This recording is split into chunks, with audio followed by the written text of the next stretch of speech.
Hello বন্ধুরা, কেমন আছেন সবাই? আশা করছি সবাই খুব খুব ভালোই আছেন। তো এটাই শুধু বলতে চাই আপনাদের এই গল্পটা নিয়ে যে এটা একটা অসাধারণ গল্প। আর এই গল্পটা শেষ পর্যন্ত দেখলে কান্না করতে বাধ্য হবেন আপনিও। তো চলুন আজকে আর বেশি কথা না বাড়িয়ে ইন্ট্রো ছাড়াই গল্প শুরু করা যাক। তো গল্পের শুরুতেই আমরা সুনিও নামের একটা ছেলেকে পানির নিচে ডাইভিং করতে দেখি। ছেলেটা তার জীবনের স্বাভাবিক দিনগুলো কাটাতে অনেক ব্যস্ত ছিল, যেমন ঠিকমতো স্কুল করা, নিজের খরচ চালানোর জন্য পার্ট টাইম জব করা ইত্যাদি। তো আজকে ডাইভিং শেষ করে সুনিও তার ট্যাবলেটে ডাইভিং এর সে ছবিগুলো দেখছিল। আর তখনই সেখানে তার বান্ধবী আয়ু এসে তাকে জিজ্ঞাসা করে যে ডাইভিং কেমন ছিল। সুনিও বলে যে সাগর শান্ত হবার কারণে অনেক সুন্দরভাবে সে ডাইভিং করতে পেরেছে। কিন্তু তখনই সেখানে তাদের বন্ধু হারুকি এসে আগামীকাল আরো কিছু মেয়েকে সাথে করে নিয়ে ড্রাইভিং করতে যেতে চায়। কিন্তু বেচারা সুনিও এইসব ব্যাপারে একদমই আগ্রহী ছিল না, কারণ তার আবারও নতুন করে পার্ট টাইম জব খুঁজতে হবে। তো যাই হোক, গল্প গুজব শেষ করে সুনিও যখন তার বাড়ির দিকে যাচ্ছিল, তখনই সে হঠাৎ করে একটা উঁচু রাস্তা থেকে হুইল চেয়ার সহ এক নিচে পড়ে যেতে দেখে। এক মুহূর্ত দেরি না করে সুনিও সেই মেয়েটাকে কোনো রকমে বাঁচিয়ে নেয়। কিছুক্ষণের মধ্যে সেখানে মেয়েটার দাদি এসে হাজির হয়। আসলে বৃদ্ধ দাদি একটু অন্যমনস্ক হবার কারণে কেউ একজন মেয়েটার হুইল চেয়ার ধাক্কা মেরেছিল, কিন্তু মেয়েটাকে ধরেছিল বলে হুট করে মেয়েটা সুনিওর হাতে একটা কামড় বসিয়ে দেয় আর তাকে বলে, খবরদার আমাকে এভাবে আর কখনো ধরবে না। তো যাই হোক, মেয়েটার নাম ছিল কুমিকো। আর আজকে কুমিকোর দাদি ধন্যবাদ স্বরূপ সুনিওকে তাদের সাথে তাদের বাড়িতে নিয়ে যেতে থাকে। তো এখন আমরা বুঝতে পারি যে কুমিকো আসলে কোমরের নিচ থেকে প্যারালাইজ ছিল, কিন্তু বাচ্চা মেয়েটা ছিল অনেক রাগী। আর এখন সুনিও কুমিকোর বাড়িতে চলে গেলে কুমিকোর দাদি তার জন্য অনেক খাবার দাবার রান্না করতে থাকে। কিন্তু এইসব কিছু দেখে কুমিকো বলে যে হারামের খাবার খেতে এসেছে, তাই না? কিন্তু এইসব কথা সুনিও একদমই কানে তোলে না, কারণ তার কাছে আসলে একটু টাকা পয়সা কম ছিল, তাই সে কুমিকোর দাদির দেয়া সব খাবারগুলো মজা করে খেতে থাকে। আর এদিকে কুমিকোর দাদি সুনিওর থেকে জানতে পারে যে সে আসলে নিজের হাত খরচ চালানোর জন্য একটা পার্ট টাইম চাকরি খুঁজছে। তাই আজকে যাবার আগে হঠাৎ করে কুমিকোর দাদি তাকে বলে যে টাকা কামাই করতে চাও। যাই হোক, এখন সিন কাট হয়ে আমরা দেখতে পাই সুনিও তার সেই আগের চাকরিটাতেই কাজ করছে। আর তখনই সে তার বন্ধু বান্ধবীকে জানায় যে সে একটা নতুন চাকরি পেয়েছে। একজন বৃদ্ধ মহিলা তাকে একটা ভালো বেতনের চাকরি দিয়েছে। যাই হোক, তখনই সেখানে তাদের বস চলে আসে আর সুনিও তাদের সবাইকে বলে যে সে আসলে তার হাই স্কুল শেষ করে মেক্সিকোতে চলে যেতে চায় ডাইভিং এর ব্যাপারে পড়াশোনা করতে, কিন্তু তার কাছে যথেষ্ট পরিমাণে টাকা ছিল না। আর এই জন্যই মূলত সে একসাথে দুটো চাকরিতে জয়েন করেছে। কিন্তু সুনিও তাদেরকে ছেড়ে চলে যাবে এটা শুনে তার বান্ধবী মায়ু অনেক মন খারাপ করে। আর যথারীতি এখন সুনিও চলে আসে তার সেই নতুন জয়েন করা পার্ট টাইম চাকরিতে, যেখানে কুমিকোর দাদি তাকে চাকরির কয়েকটা নিয়ম বলে দেয়। প্রথম নিয়ম হচ্ছে সব সময় কুমিকোর কথা মেনে চলতে হবে। আর দ্বিতীয় নিয়ম হচ্ছে কুমিকোকে কখনোই একা একা বাইরে নিয়ে যাওয়া যাবে না। আর এসব কিছু বলে সেখান থেকে কুমিকোর দাদি বাইরে চলে যায়। আর এখন সুনিও কুমিকোর সাথে কথা বললে সে জানতে পারে যে কুমিকোর ডাকনাম আসলে জোসে। আর মেয়েটা অনেক বদমেজাজি স্বভাবের হবার কারণে সে সুনিওর সাথে কথাবার্তা না বলেই তার ঘরের ভেতরে ঢুকে যায়। আর সুনিওকে চাকরি থেকে তাড়ানোর জন্য তাকে হাঁটু গেড়ে অনেকক্ষণ বসে থাকতে বলে। এছাড়াও সারা রাত জেগে থাকার জন্য মেঝেতে থাকা কাঠের দাগগুলো গুনতে বলে। শুধু তাই নয়, খুঁজে খুঁজে মাঠের ভেতর থেকে অদ্ভুত রকমের ঘাস ফুল তুলে আনতে বলে। আর জোসের এমন বিরক্তিকর সব কাজ কারবার দেখে সুনিও রেগে মেগে তার বন্ধুদেরকে বলতে থাকে, মেয়েটাকে দেখে ভালো মনে হলেও আসলে ও প্রচন্ড শয়তান, আমাকে অনেক কষ্ট দেয়। সুনিওর বন্ধুরা বলে যে তাহলে চাকরিটা ছেড়ে দে, কিন্তু সুনিও বলে যে মেক্সিকোতে যাবার জন্য তার অনেক টাকা দরকার। আর এখন পরদিন সুনিও তার স্কুলের প্রিন্সিপালের থেকে জানতে পারে যে মেক্সিকোতে অ্যাপ্লাই করার পরে মেক্সিকোর এক ভার্সিটি থেকে ভর্তির জন্য সুনিওকে অফার দেয়া হয়েছে। শুধু তাই নয়, তারা তাকে স্কলারশিপও দেবে। এটা শুনে সুনিও প্রচন্ড খুশি হয়ে যায়। আর এদিকে ঘুমের মধ্যে জোসে নিজেও সমুদ্রের পানিতে ডাইভিং করার স্বপ্ন দেখতে থাকে। আর স্বপ্ন ভেঙে গেলে জোসে তার দাদিকে বলে যে দাদি, আমরা কি আবারও বাইরে যেতে পারি না? কিন্তু তার দাদি বলে, একদমই না। যদি আবারও কেউ তোকে ধাক্কা দেয় তাহলে পারবি নিজেকে রক্ষা করতে? বাইরের লোকজন খুবই খারাপ, তুই ঘরেই থাক।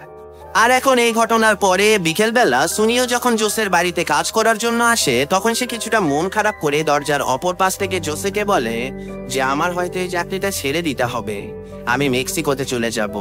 কিন্তু কোনো উত্তর না পেয়ে ঘরের দরজা খুলে সুনিও দেখতে পায় জোসের ঘরটা সম্পূর্ণভাবে সমুদ্রের নিচের কোনো একটা গুপ্তধনের মতো করে সাজিয়ে রেখেছিল সে। সুনিও বুঝে যায় তার মতোই জোসে নিজেও সমুদ্র অনেক পছন্দ করে। কিন্তু কিছুক্ষণের মধ্যে সুনিও জানতে পারে যে জোসে বাড়ি থেকে বেরিয়ে কোথাও যেন হারিয়ে গেছে। আর তাই সে হন্য হয়ে জোসেকে খুঁজতে খুঁজতে এক পর্যায়ে একটা রেল ক্রসিং এর সামনে সে তাকে খুঁজে পায়। কিন্তু সুনিও তাকে বাড়িতে নিয়ে আসতে চাইলে সে বলে, আমাকে এখনই একটা সমুদ্রের পাড়ে নিয়ে চলো, আমি সমুদ্র দেখতে চাই। সুনিও বলে ঠিক আছে, কিন্তু এর জন্য আমাকে অতিরিক্ত পারিশ্রমিক দিতে হবে। এটা বলে তারা দুজন যেতে থাকে সমুদ্রের দিকে। এদিকে রেল স্টেশনে গিয়ে তারা জানতে পারে যে টিকিটের দাম অনেক বেশি। আর তখনই আবার জোসের দাদি সুনিওকে ফোন করলে সুনিও তাকে জানায় যে হ্যাঁ, জোসে তার সাথেই আছে আর তারা জলদি ফিরে আসবে। আর এই কথাবার্তার ফাঁকে একা একাই স্টেশনের চেকিং পার হবার চেষ্টা করছিল জোসে। কিন্তু জোসের এমন বেহাল অবস্থা দেখেও একটা মানুষও তাকে সাহায্য করছিল না। এটা দেখে জোসে প্রচন্ড হতাশ হয়ে গিয়েছিল। সে সুনিওকে বলে যে আমাদের চারিদিকে কোনো মানুষ নেই, যারা আছে তারা সবাই বাঘ। তো যাই হোক, তবুও সুনিও তাকে বিভিন্ন ভাবে বুঝিয়ে নিজের টাকা দিয়ে ট্রেনে করে নিয়ে যেতে থাকে সমুদ্রের দিকে। প্রথমবারের মতো ট্রেনে ওঠার পরে অবাক হয়ে পৃথিবীটাকে হা করে দেখতে থাকে জোসে। তার কাছে এই সব কিছুই একটা নতুন অভিজ্ঞতা মনে হতে থাকে। আর এভাবে একটা দীর্ঘ পথ পাড়ি দিয়ে ফাইনালি তারা পৌঁছে যায় সমুদ্রের সামনে। সমুদ্রের বিশালতা দেখে অবাক হয়ে যায় জোসে। সে দ্রুত সমুদ্রের দিকে যাবার সময় হুইল চেয়ার থেকে নিচে পড়ে যায়, আর তবুও সে মাটিতে গড়িয়ে গড়িয়ে সামনের দিকে এগিয়ে যেতে থাকে। সুনিও জোসের এমন আগ্রহ দেখে অবাক হয়ে যায়। আর জোসে তাকে বলতে থাকে যে ছোটবেলায় আমার বাবা একবার আমাকে সমুদ্র দেখাতে এনেছিল, কিন্তু ঢেউ অনেক বড় হওয়াতে আমি অনেক ভয় পেয়েছিলাম। আমি সমুদ্রে কখনোই নামিনি। আর সেদিন আমার বাবা আমাকে জিজ্ঞাসা করেছিল যে সমুদ্রের পানির স্বাদ কেমন। আমি উত্তর দিতে পারিনি, আর আমার বাবা আমাকে উত্তর দেবার আগেই দুনিয়া ছেড়ে চলে গেছে। তাই আজকে হয়তো আমার জীবনের একমাত্র সুযোগ সমুদ্রের পানি টেস্ট করে এটার স্বাদ জানার। এসব কথা শুনে সুনিও জোসেকে কোলে তুলে নেয় আর তাকে নিয়ে যেতে থাকে সমুদ্রের পানির দিকে। আর এই প্রথমবারের মতো মুখে ছিটে আসা সমুদ্রের পানির স্বাদ নিয়ে সে বুঝতে পারে যে সমুদ্রের পানি আসলে লবণাক্ত। তাই সে বলে যে বিভিন্ন বই খাতাতে তাহলে সত্যি লেখা ছিল। তো সমুদ্রের বিশালতা দেখে প্রচন্ড খুশি হয়ে যায় জোসে। সারাদিন তারা সমুদ্রের পাড়ে অনেক মজা করে কাটিয়ে দেয়। আর সন্ধেবেলা যখন বাড়িতে ফিরে আসে তখন জোসের দাদি সুনিওর বন্ধুকে ট্রিগার চেপে ধরে বলে, খবরদার যদি আর কখনো আমার নাতনিকে নিয়ে এভাবে বাইরে চলে গেছো, তাহলে কিন্তু তোমার বন্দুককে হাতে ধরিয়ে দেবো একদম। তো যাই হোক, দাদিমা সেখান থেকে চলে যাবার পরে জোসে সুনিওকে জিজ্ঞাসা করে যে তুমি আমার সাথে আসলে কেন। সুনিও বলে যে আসলে যারা সমুদ্র পছন্দ করে আমার তাদের প্রতি একটা দুর্বলতা আছে, কারণ আমি নিজেও সমুদ্র অনেক ভালোবাসি। আর এই জন্যই আমি মাঝে মধ্যে সমুদ্রের গভীরে গিয়ে মাছেদের সাথে সাঁতার কাটতে অনেক পছন্দ করি। এই কথা শুনে জোসে যেন আকাশ থেকে পড়ে। সে বলে, সত্যি তোমার কত সৌভাগ্য, তুমি সবকিছু করতে পারো। কিন্তু এখন জোসে প্ল্যান করে যে তার দাদিমা যেহেতু দুপুর 1টা থেকে বিকাল 3টা পর্যন্ত ঘুমায়, তাই তারা দুজন এই সময়টার মধ্যে বাইরে কোথাও ঘুরতে যাবে। তো যেই ভাবা সেই কাজ। পরদিন থেকে তারা বিভিন্ন জায়গায় ঘুরতে যেতে থাকে। শুধু তাই নয়, তারা বিভিন্ন জিনিসপত্র খেতে থাকে, তারা সিনেমা, তারা আন্ডারওয়ার্ল্ড একটা পার্কে ঘুরতে যায়। আর এই সব কিছু জোসে তার জীবনে প্রথমবার করছিল। সে তার জীবনে এতটা খুশি এর আগে কখনোই হয়নি। আর এভাবে ঘুরতে ঘুরতে একদিন সুনিও জোসেকে নিয়ে তার পার্ট টাইম করার চাকরির স্থানে ঘুরতে নিয়ে যায়। সেখানে হারুকি জোসেকে দেখে রীতিমতো তার সৌন্দর্যে বিমোহিত হয়ে যায়। জোসে বেশ ভালোভাবেই হারুকি এবং আয়ুর সাথে পরিচিত হয়। কিন্তু এক পর্যায়ে আয়ুর সাথে সুনিওর এমন ঘনিষ্ঠতা দেখে অনেক মন খারাপ করে জোসে। সে সুনিওকে বলে যে সে এখনই বাড়িতে যেতে চায়। আর বেচারি নিজে থেকে দ্রুত বাড়ির দিকে যেতে থাকে। সুনিও কিছুই বুঝতে পারছিল না যে হঠাৎ করে জোসের হলোটা কি। কিন্তু এই ব্যাপারটা নিয়ে তাদের দুজনের মাঝে সামান্য একটু কথা কাটাকাটি হয়। কিন্তু অতিরিক্ত রাত হবার কারণে জোসে রাগ করে সুনিওকে সেখানেই ফেলে একা একা বাড়ির দিকে চলে যেতে থাকে। আর বাড়িতে এসে আজকে জোসে তার দাদিকে বলে তিনি যেন আগামীকাল থেকে সুনিওকে এই বাড়িতে আসতে নিষেধ করে দেয়। আর দাদিও অবাক হয়ে গেলেও জোসের রাত দেখে তিনি রাজি হয়ে যায়। জোসের দাদি সুনিওকে মোবাইল করে তাকে কাল থেকে চাকরিতে আসতে নিষেধ করে দেয়। কিন্তু কিছুক্ষণ পরে জোসে তার মোবাইল একটা এসএমএস এর মাধ্যমে জানতে পারে যে মেক্সিকোতে সমুদ্র বিজ্ঞানে পড়ার জন্য তাকে 100% স্কলারশিপ দেওয়া হয়েছে। এটা দেখে সে সকল কষ্ট ভুলে মুহূর্তের মধ্যে প্রচন্ড খুশি হয়ে যায়। আর এদিকে সুনিওকে ছাড়া একা একাই একটা লাইব্রেরিতে এসে বই পড়তে থাকে জোসে। লাইব্রেরিয়ান সুনিওর ব্যাপারে জিজ্ঞাসা করলে সে বলে, ওই বলদের কথা আমি আর চিন্তাও করতে চাই না। ভিখারির মতো মানুষের বাড়িতে খাবার খায় আর প্লে বয়দের মতো মেয়েদের সাথে ফ্লার্টিং করে। ওর সাথে লাইব্রেরিতে আসা মানে শুধু শুধু ভিড় বাড়ানো। তো যাই হোক, এসব কথাবার্তার মধ্যে সেখানে কয়েকজন বাচ্চা এসে জোসের কাছে একটা গল্প পড়ে শোনানোর জন্য আবদার করে বসে। আর বাচ্চাদের এমন কিউট কিউট মুখখানা দেখে জোসে তাদেরকে নিষেধও করতে পারে না। কিন্তু জীবনে প্রথমবার কাউকে গল্প শোনানোর কারণে জোসে অনেক বেশি নার্ভাস ছিল। তাই সে কোনো রকমে একটা মৎস্যকন্যার গল্প বাচ্চাদেরকে শোনাতে থাকে। কিন্তু বাচ্চারা সবাই বোরিং হয়ে সেখান থেকে চলে গেলেও একটা মাত্র বাচ্চা হা করে জোসের গল্প শুনতে থাকে। আর এক পর্যায়ে বাচ্চারা জোসেকে জিজ্ঞাসা করে যে সেই মৎস্যকন্যাদের প্রাসাদ কেমন দেখতে হয় আপু। আর কোনো উপায় না পেয়ে জোসে সেই বাচ্চাটাকে একটা বিশাল বড় প্রাসাদের ছবি আঁকিয়ে বলে যে এমন হয় বাবু। কিন্তু এত সুন্দর পেইন্টিং দেখে সেখানে সেই বাচ্চাটার মা এসে জোসেকে বলে, তুমি তো অসাধারণ পেইন্টিং বানাতে পারো, তুমি চাইলে আমি তোমার এই পেইন্টিং গুলোর একটা এক্সিবিশনের ব্যবস্থা করতে পারি। কিন্তু জোসে প্রচন্ড লজ্জায় বলে, এইসব কিছুর কোনো দরকার নেই ম্যাম। তো যাই হোক, এখন আজকে রাতের বেলা হঠাৎ করে হাতে একটা অসাধারণ ল্যাম্প নিয়ে জোসের বাড়িতে হাজির হয় সুনিও। জোসে তাকে বারবার চিৎকার করে বাড়ি থেকে বের হয়ে যেতে বললেও সুনিও সেই ল্যাম্পটা জোসেকে উপহার হিসেবে দেয়। জোসে এই ল্যাম্পটা দেখে প্রচন্ড খুশি হয়ে যায়। আর এখন সুনিও তাকে বলে যে ছোটবেলায় আসলে তার বাবা মায়ের ডিভোর্স হয়ে যাবার পরে তার বাবা তাদেরকে ছেড়ে চলে যায় আর তার মা অন্য একটা শহরে চাকরি করে। কিন্তু সুনিও বলে এই ল্যাম্পটা যে মাছের মতো দেখতে, সেই মাছটা নাকি সমুদ্রের মাঝে নিজেদের পরিবারকে একসাথে নিয়ে ঘুরে বেড়ায়। আর সুনিওর অনেক ইচ্ছা যে সে একদিন এই মাছের পরিবারকে সাঁতার কাটতে দেখবে। এইসব কথাবার্তা বলতে বলতে তারা দুজন খুব কাছাকাছি চলে আসে। কিন্তু তখনই জোসে ধপ করে একটা সুনিওর মাথায় বাড়ি দিয়ে দেয়।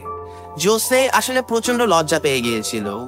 আর এখন পরদিন জোসে তার দাদির সামনে সাজুগুজু করতে থাকে। আর কিছুক্ষণ পরে সেখানে সুনিও আসলে জোসে তার দাদিকে বলে যে পৃথিবীর মানুষজন এতটাও খারাপ না দাদি। এটা বলে তারা দুজন বাইরে ঘুরতে চলে যায়। আর এটা দেখে তার দাদি প্রচন্ড খুশি হয়ে যায়, কারণ এখন তার এই অসহায় নাতনিকে নিয়ে আর বেশি চিন্তা করতে হবে না। তাকে দেখভাল করার জন্য একটা ভালো মানুষ পাওয়া গেছে। আর আজকে সুনিও জোসেকে নিয়ে একটা চিড়িয়াখানায় বেড়াতে এসেছিল। জোসে সেখানে জীবনে প্রথমবারের মতো ভয়ঙ্কর একটা বাঘ দেখেছিল।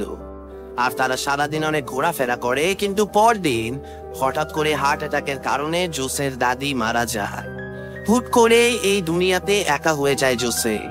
রাতের বেলা সুনিও যখন তাকে জিজ্ঞাসা করে যে তুমি এখন কি করবে জোসে, জোসে বলে দাদি আমার জন্য কিছু টাকা রেখে গেছে, কয়েকদিন হয়তো কোনো সমস্যা হবে না, কিন্তু হয়তো আমি তোমাকে আর বেতন দিতে পারবো না সেবো।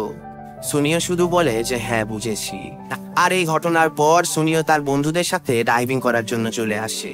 কিন্তু সুনিও জোসের জন্য প্রতিটা মুহূর্তে প্রচন্ড কষ্ট পেতে থাকে। সে তার বন্ধুদেরকে বলে যে গত 2 দিন আগে জোসের দাদি মারা গেছে, বেচারি এই দুনিয়াতে একদম একা হয়ে গেছে। কিন্তু এইসব কথা শুনে আয়ু সুনিওকে বলতে থাকে চিন্তা করিস না বন্ধু, সমাজকর্মীর লোকজনেরা জোসের ঠিক মতোই খেয়াল রাখবে। আর এদিকে এখন জোসের বাড়িতে সমাজকর্মী কিছু লোকজন এসে তাকে বলে যে তুমি এখন কি করতে চাও। সে বলে সে বিভিন্ন রকমের পেইন্টিং বানাতে চায়। কিন্তু সেই লোকজন বলে যে বাস্তবতায় ফিরে আসো, আমরা তোমাকে একটা ভালো কাজের ব্যবস্থা করে দিচ্ছি, সেটা করো। কিন্তু জোসে অভিমান করে সেখান থেকে নিজের ঘরে চলে যায়। আর এখন পরদিন জোসের মন ভালো করার জন্য হারুকি এবং আয়ু দুজনেই তার সাথে দেখা করতে এসেছিল। কিন্তু হঠাৎ করেই আয়ু জোসেকে বলে যে তুমি সুনিওকে মুক্তি দাও জোসে, আমি তোমার কাছ থেকে সুনিওর মুক্তি ভিক্ষা চাইতে এসেছি। সুনিও অনেক কষ্ট করে পড়াশোনা করেছে, ও দিন রাত কাজ করে টাকা জমিয়েছে বিদেশে পড়াশোনা করতে যাবার জন্য। এইসব কথা শুনে জোসে অবাক হয়ে যায়, কারণ সে এইসব কিছুই জানতো না। কিন্তু প্রচন্ড অভিমানে সে চিৎকার করে বলে এইসব কিছুর জন্য আমার কাছে ভিক্ষা চাইতে কেন এসেছো, আমি কি করেছি? আর তখনই পেছন থেকে আয়ু বলে বেশি কিছু ভেবো না, সুনিও শুধুই তোমাকে দয়া দেখিয়েছে। এটা শুনে জোসে প্রচন্ড কষ্ট পায়। তো যাই হোক, আজকে সুনিও আবারও জোসের জন্য একটা মাছের আকৃতির কেক উপহার নিয়ে এসেছিল। কিন্তু সে জোসের ঘরে ঢুকতে দেখতে পায় জোসে সে ঘর থেকে সকল পেইন্টিং গুলো সরিয়ে ফেলেছে। শুধু তাই নয়, সমুদ্র বিষয়ক সবকিছু সে ঘর থেকে পরিষ্কার করে ফেলেছে।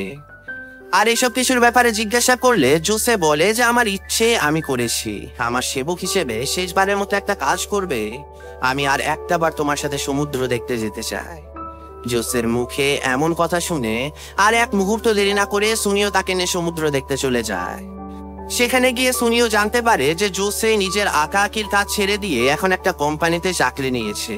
সুনিও চিৎকার করে বলে যে আমাকে তোমার কোনো বেতন দিতে হবে না, আমি তোমার সব খেয়াল রাখবো, কিন্তু তুমি তোমার আঁকা আঁকি একদমই বন্ধ করো না। কিন্তু জোসে বলে আমি আর আগের মতো নেই সুনিও। সুনিও জোসেকে বোঝাতে থাকে যে পরিস্থিতি যেমনই হোক, যে কাজটাকে তুমি ভালোবাসো সেটাকে তুমি কখনোই ছেড়ো না। কিন্তু জোসে বলে তুমি তো বিদেশে চলে যাচ্ছ তাই না, আমার জায়গায় তুমি থাকলে বুঝতে পারতে।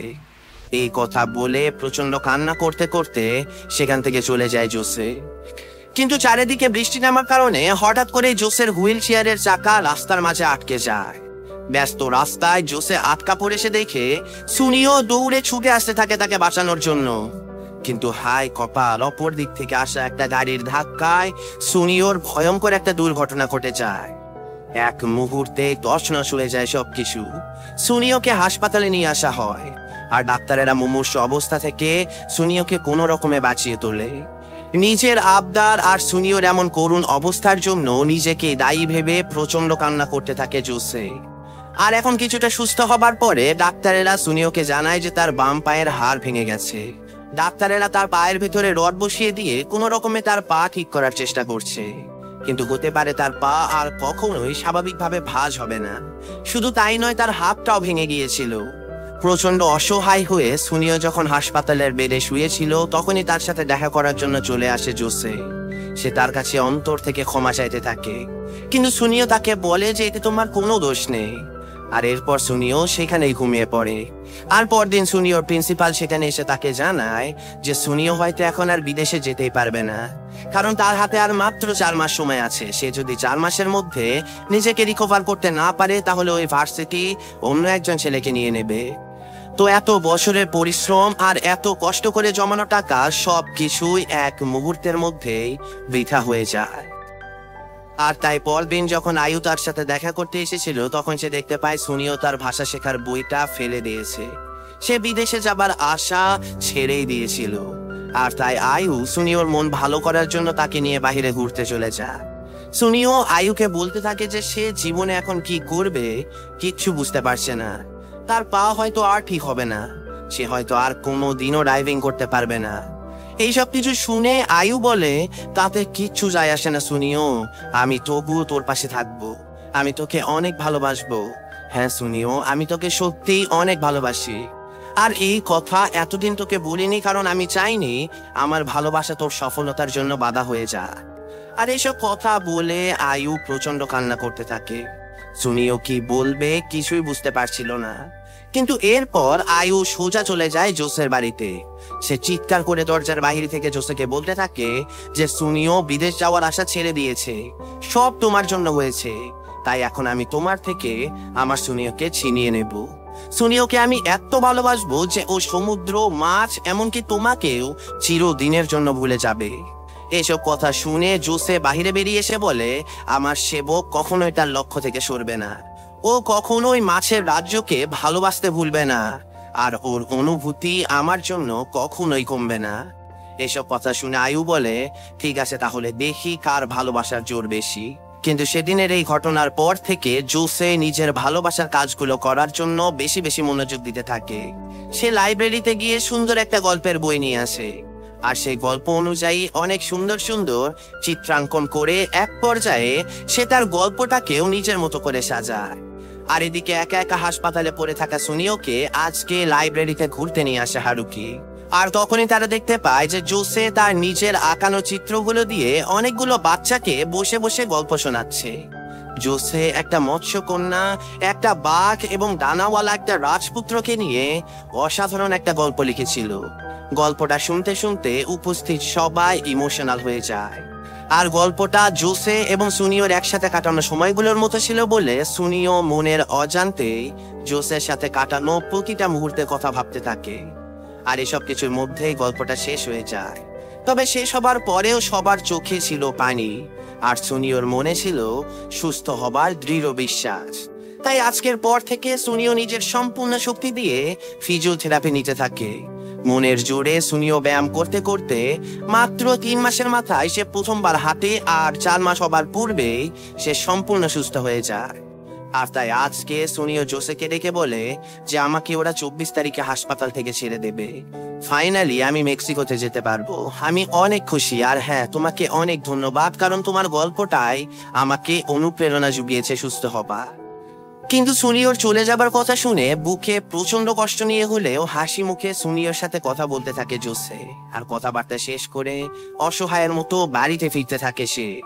আর এখন ফাইনালি সুনিও মেক্সিকোতে যাবার জন্য এয়ারপোর্টে এসেছিল, কিন্তু তাকে বিদায় জানানোর জন্য সেখানে তখনও জোসে আসেনি বলে সুনিও অনেক টেনশনে পড়ে যায়। তাই সে তার ফ্লাইট মিস করে সোজা চলে যায় জোসের বাড়িতে। কিন্তু জোসে তার বাড়িতে বা লাইব্রেরিতে কোথাও ছিল না। সুনিও তার বন্ধুদের সবাইকে জোসেকে খুঁজতে বলে দেয়, আর সে নিজেও খুঁজতে খুঁজতে চলে যায় সেই বাঘ বন্দি করে রাখা চিড়িয়াখানায়।